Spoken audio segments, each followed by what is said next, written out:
Dá a mãozinha pra ela pra não cair nesse chão.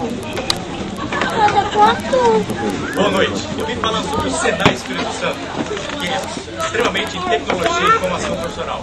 O pessoal aí do fundo está conseguindo me ouvir? Não. Calma aí que eu vou dar um jeito nisso.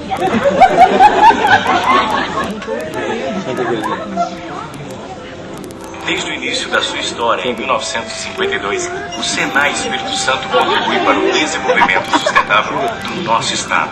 Com os melhores cursos de formação, capacitação e especialização, a melhor infraestrutura, o melhor ensino, a melhor tecnologia. E é assim que ele forma profissionais para atender a crescente indústria capixaba. Senai Espírito Santo, inovação e tecnologia a serviço da educação profissional. Bem, é isso aí. E você aí do fundo de vermelho, conseguiu me ouvir? Pois é, gente, muito obrigado pela atenção e um ótimo filme para vocês.